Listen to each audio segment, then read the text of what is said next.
What's up, guys? Mason the Brock Henderson here, and Arrow. Yeah. So, how I got started on this?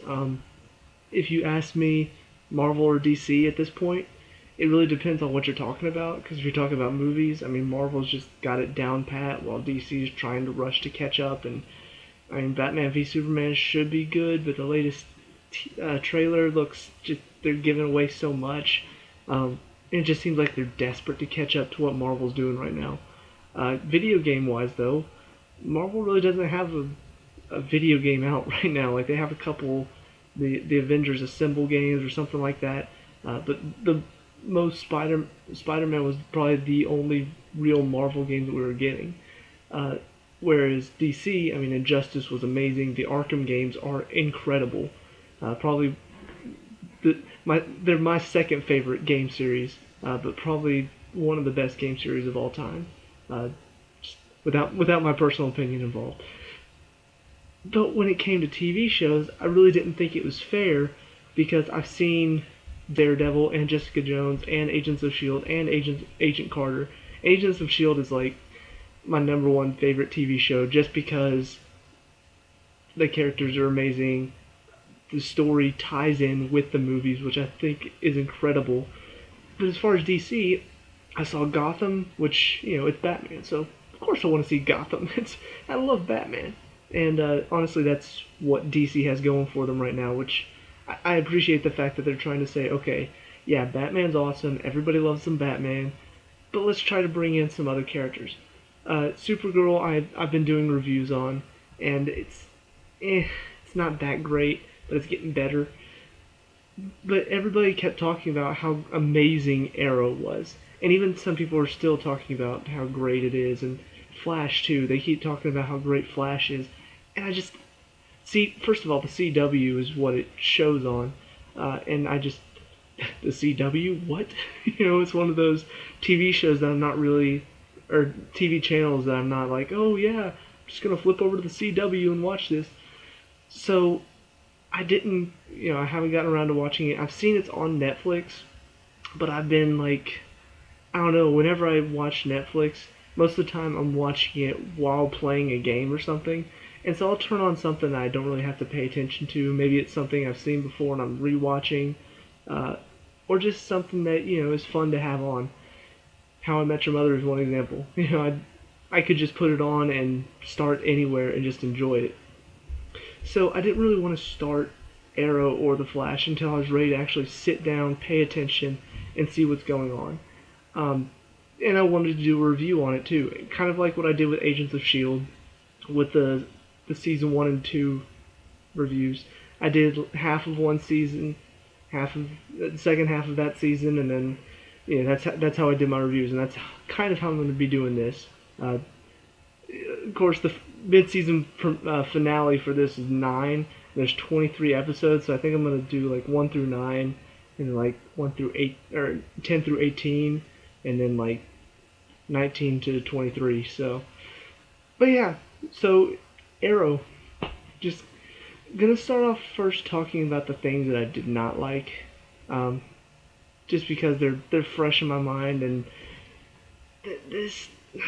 There's some things that they get right, some things that they get wrong. when it's wrong, I mean like it's wrong. For one, the relationships in the show are just so dumb, and focused on. I don't know if it's a DC thing, but they really focus on the relationships too much. They didn't do it in Gotham so much, but Supergirl, one of my biggest complaints was how much they're focusing on her attraction to Jimmy Olsen and him with Lucy, and then Wynn looking for Supergirl. It's like all of that was such a big deal in the show when it should have just been off to the side. Like that's going on in their personal lives. Same thing here. Everything going on with Tommy and Laurel, it's a huge deal to this show. It's like popping up every other scene. It's like, hang on, let's take a break from the action because let's see what's going on with Tommy and Laurel now. It's like, I don't care. Like, okay, I don't care. I don't mean that, but I don't care about it that much. The relationships are not that big a deal. Um, and I don't know, it just really frustrates me that they keep making relationships such a big deal in this show. That being said, the family relationships are handled okay. Uh, eh, it's not much better than the relationships, but they handle it a little bit better. They don't make it a huge deal, and generally they have it like during this episode he's dealing with this with his mom. During this episode he's dealing with this with his sister.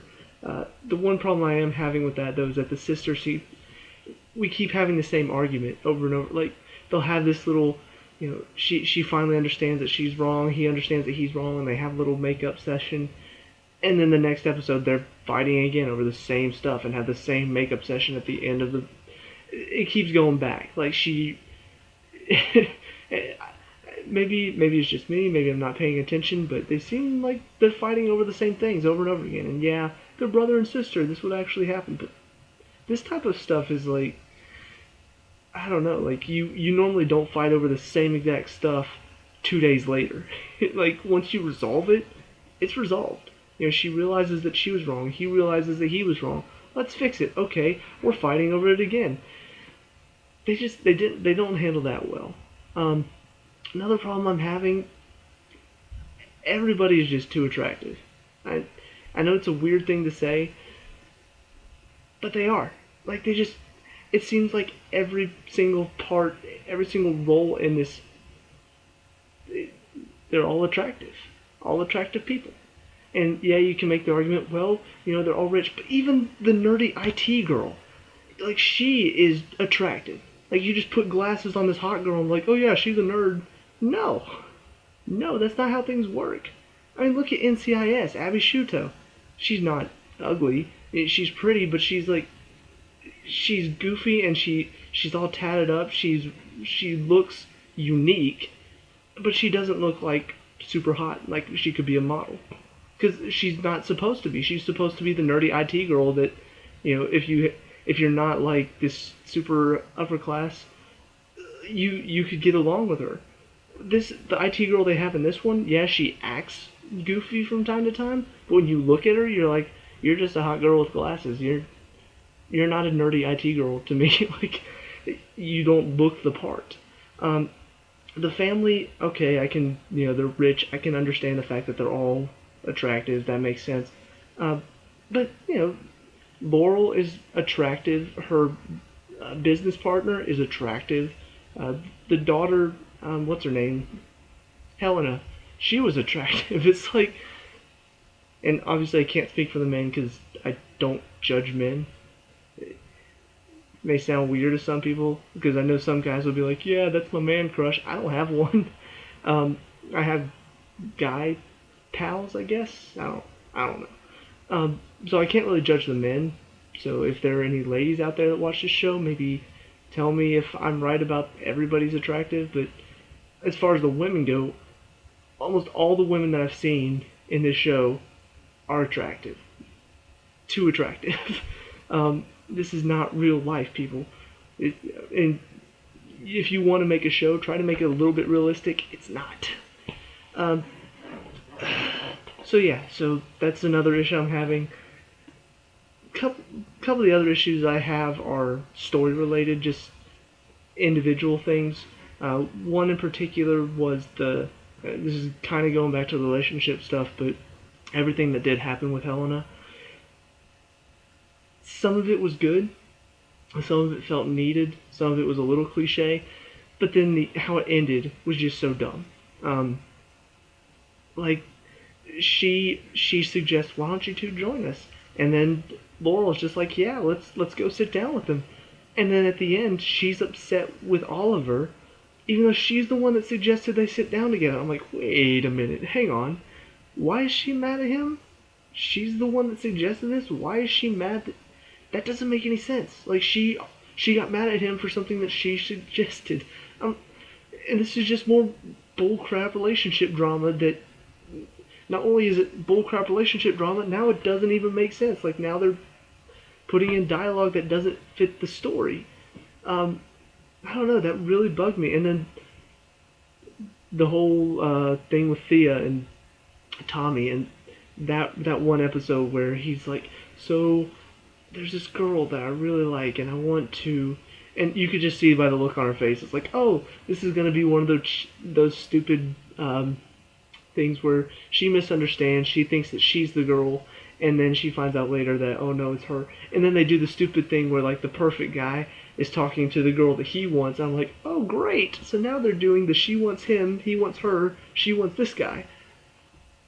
To their credit though, they put it into that pretty quick because at the end of all of that, Thea ends up getting drunk and she comes outside. Laurel comes outside and she's just like, yeah, I don't really like him. He's a total jerk.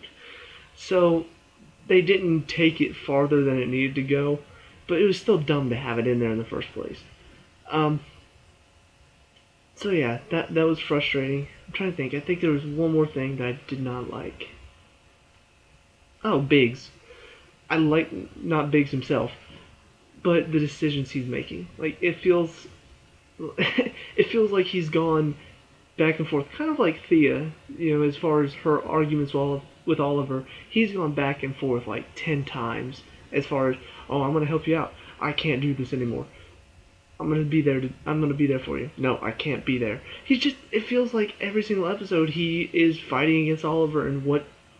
It feels like they have an argument every single episode. You feel like at some point this has to end, but it just keeps going on and on and on. I'm just like, dude, cut it out. You have to find something else to do because it's the same stuff over and over again. It's Oliver having an argument with Biggs about morality and what they're doing this time, and Oliver and Thea fighting because of this, and then Oliver and his mother fighting because of this, and then lies. Why are you lying to us? And then they have the rest of the story with the hood. Um, so yeah, those are all the frustrating things. Those are all the things that I don't like about it. And yeah, I know when I put it back to back to back, it seems like a lot, but in truth, I still enjoy this show so far. I think it can be better, and just taking a quick look at the ratings on IMDb, most of these are like 8s or above, and then I looked like even the rest of the season is still pretty much like 8.5, 8.6, something along those lines. But then second season is like in the 9s, and generally I try not to go off of critics and stuff because most of the time they get it completely wrong. Take a look at Bones on IMDb for this season, season 11. They're giving them like 8.0 and above for most of the episodes, and they all deserve like 5s. So I don't normally go by critics, but generally if there is an improvement, you'll see it in the ratings. Like they'll go from 8.0 or lower to a 9. So I am hoping that this show does cut out a lot of the bull crap that I'm complaining about. So, but on to the good stuff. The action, brilliant. I mean, really, really well done. And of course, it's DC, so I kind of figured the action would be good. They generally do action very well. Now, that being said, Supergirl's action is not so great, but different. That's CBS. This is CW. But I really do enjoy kind of. Not only does it feel real, but when the fist fighting is going on, it sounds good. You can hear the bones breaking, so that's nice to hear. It sounds very morbid, but you get what I mean. Like it sounds real. It sounds realistic. Think about like the Bourne Identity, the Bourne movies. Like the fighting in that is really well done. Same thing here, not as good, but really well done action scenes. I do enjoy the characters. I know I've complained a lot about some of the interactions between them, but the characters are really well done. I think Oliver, the whole inner monologue thing, it's not great, but it's not terrible either. The only other show that I've seen this done as much as it's done here is Dexter, and that one, it makes sense why, because this is the mind of a serial killer, and so you don't really know exactly what he's thinking because we don't have the mind of a serial killer. So this is like a glimpse inside of it, and what he's constantly thinking. And in this case, it's like, I get why it's there because most of the time he has to cover up his true feelings. But to be honest, he doesn't do a great job of covering it up all the time. Like things are going wrong and he needs to go don the hood, and it's just like, I'm sorry, mother, I need to go take this call. And it's like, seriously? Like that was just so stunted, and I don't know if it's the actor or if it's done by choice, but it just feels like a couple of those scenes where he's supposed to be hiding his emotions from everybody else so they can't find out what's going on. He doesn't do a great job of it. Um, and so whenever the police, that one episode where they suspected him of it, I'm like, I'm surprised it didn't come to this earlier. Like, I don't know. He comes back and the hood shows up at the same time. Every single time he needs to step away while the hood's popping in. I don't know. It's just bizarre. Um, DC doesn't. DC is actually the one with the secret identities, because Marvel, Spider-Man has a secret identity, and that's it. Iron Man first movie, yeah, I'm Iron Man. And Captain America, who cares? Because he's out of a different time. Uh, Everybody knows Bruce Banner's the Hulk. Thor is an alien from another planet, so he doesn't need a secret identity. So they don't do secret identities. DC does. Bruce Wayne, Batman. Clark Kent, Superman. Oliver Queen, Green Arrow. Uh, Kara Danvers, Supergirl. They're the ones with the secret identities, and they're doing a very poor job of keeping secret identities. Like, I don't get it. Why does DC have this problem? Because it happens in Supergirl too. Like she's supposed to be keeping her secret identity, and she's so poor at it. Like using her superpowers in the middle of a crowded office, talking about superheroing with so many people around. That's for a different review. In this one, he's so stunted at times as far as his speech and how he's talking that it's just like, can you people not tell right now that something's up? Like the way he's talking? I don't know. It's kind of frustrating because it takes away a bit from the reality of the show. Like you want it to feel like this could actually happen. I mean, Christopher Nolan's movies, we loved them so much because they felt grounded a bit in reality. Not in a, I know that sounds weird, but it seems like if there was this crazy madman who decided to start shooting up everybody, and yeah, this might happen. This might be how it happens. It never felt like I was watching a comic book movie because that's how it's supposed to feel. In this one, it's like they're trying to do the same thing. They're trying to make it grounded in reality, but then they do stuff like that where he's like talking so weird that people would obviously figure out something's up, and yet nobody ever makes the connection. It's like, so if you want it to be realistic, make it be realistic. Go for that. But do it better. I went back to talking about things I didn't like. I'm sorry.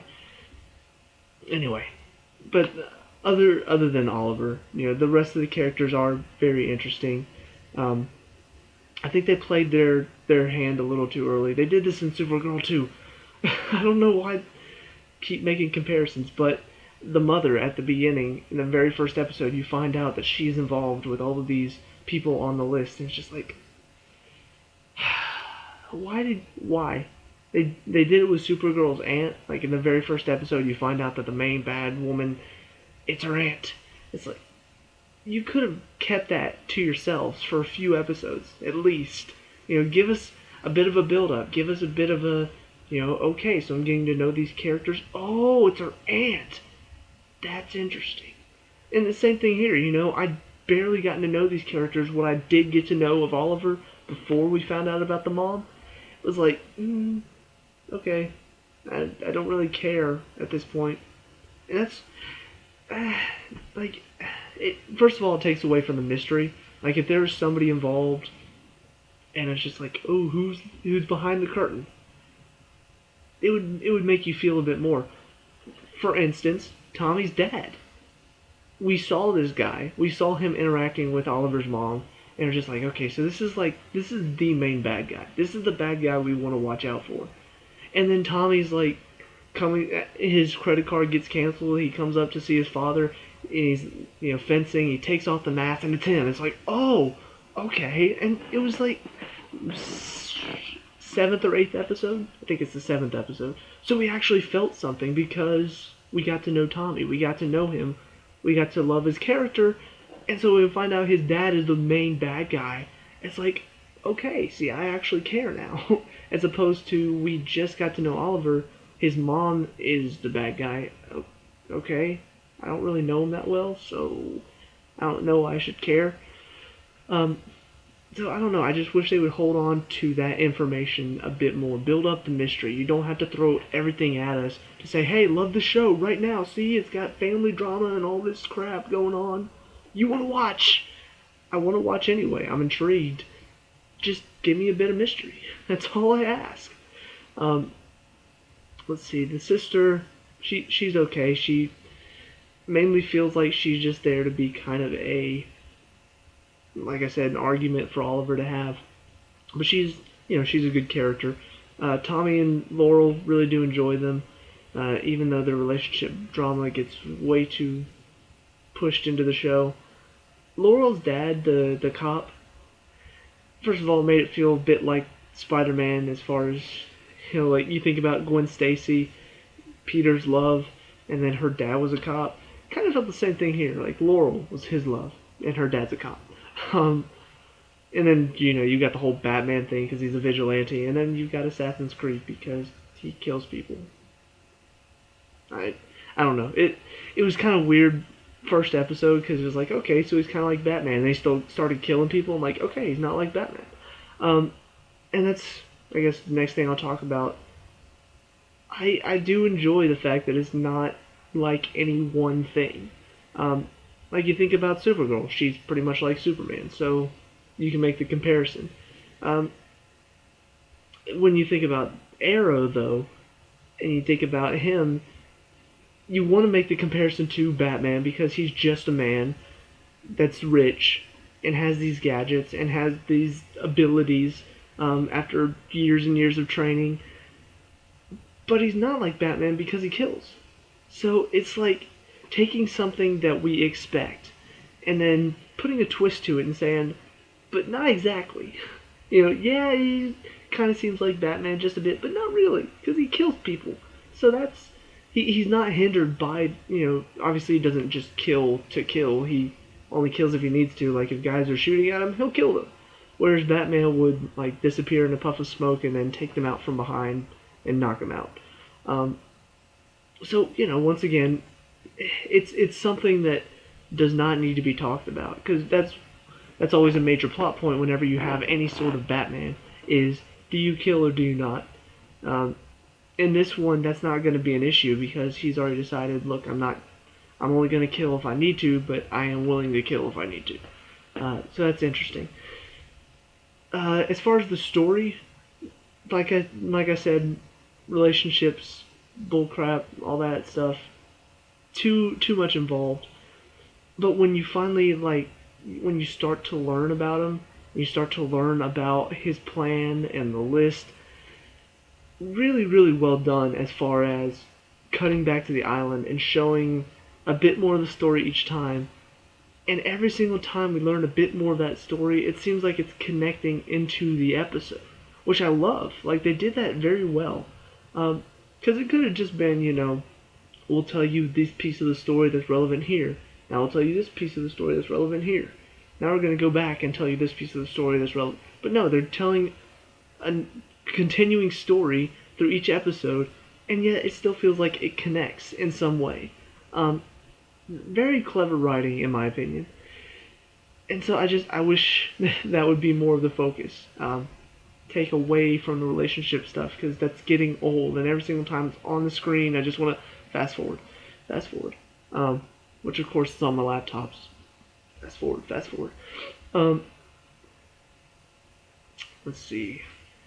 Trying to make sure I touch on the tie-ins to like some of the, I guess, villains.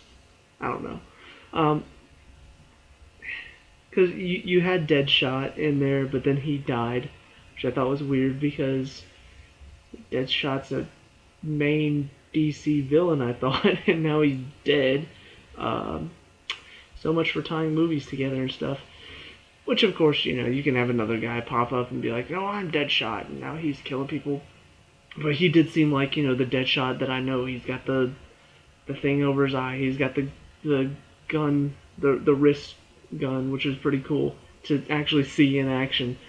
Um, you got a guy that looks a lot like Deathstroke on that island. Uh, Not sure if that's actually him or not, but I mean, it looks very very much like him. Uh, he's got the black on the one side and the orange with the white eye on the other, and you see him on the islands only. So I feel like he may come back later. Um, but yeah, so those two were tie-ins, I guess, from other in the DC universe overall because I know Deathstroke slash Slade from Batman, from the Teen Titans, Deadshot I know from Batman, the Arkham games. So just something worth mentioning. I wonder. I hope they don't go too much like trying to have all of these super villains in this one show, especially if he's going to start killing them off, because then you're going to run out of villains. Especially, you want to start seeing a bit of tie-in to other DC properties, and so if you start killing off all these villains in this show, well, you're not going to get to see them in other shows, so it's that'll be very disappointing. Um, yeah. Anyway, let's see, other things I want to talk about. I just want to do like a quick review, not a whole recap.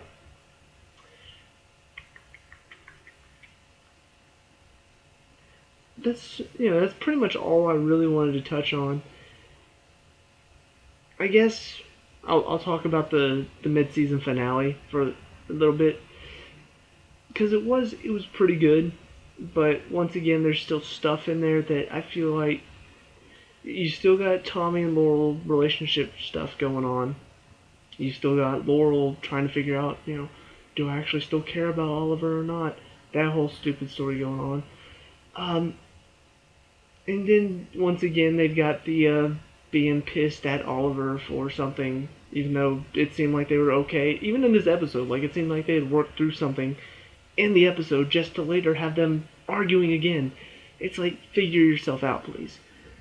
But I did like the twist at the end that Tommy's dad is this other Archer, which when it when they had this guy step up and start killing people pretending to be Green Arrow, uh, I kind of figured it was going to be one of those moments where he is the better Archer, and he does prove it. But then out of nowhere, like Green Arrow gets the strength to take him out. Um, it felt pretty cliche in that respect.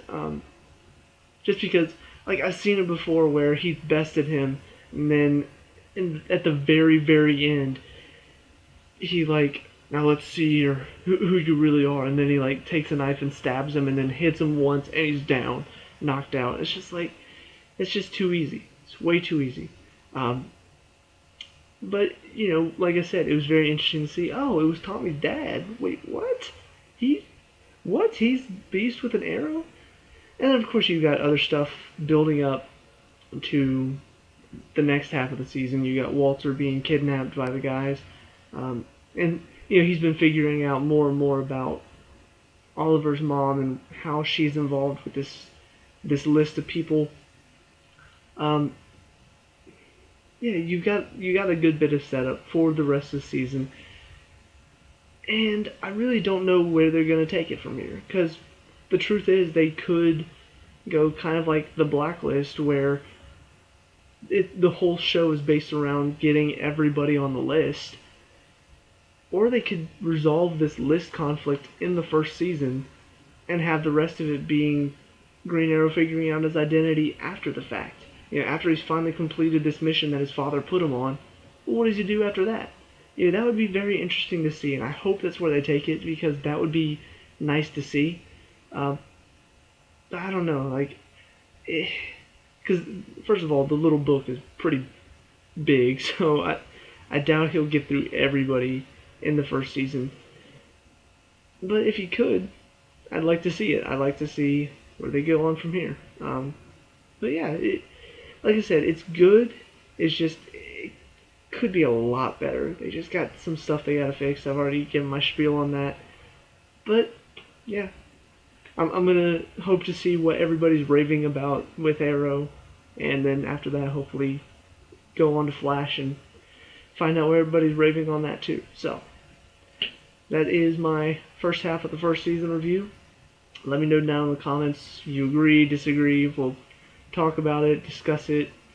I'll tell you that you're wrong.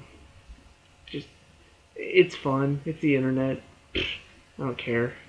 Like, you're wrong. You'll be like, no, no, no, no, no, no. And I'll just be like laughing the whole time because I don't care.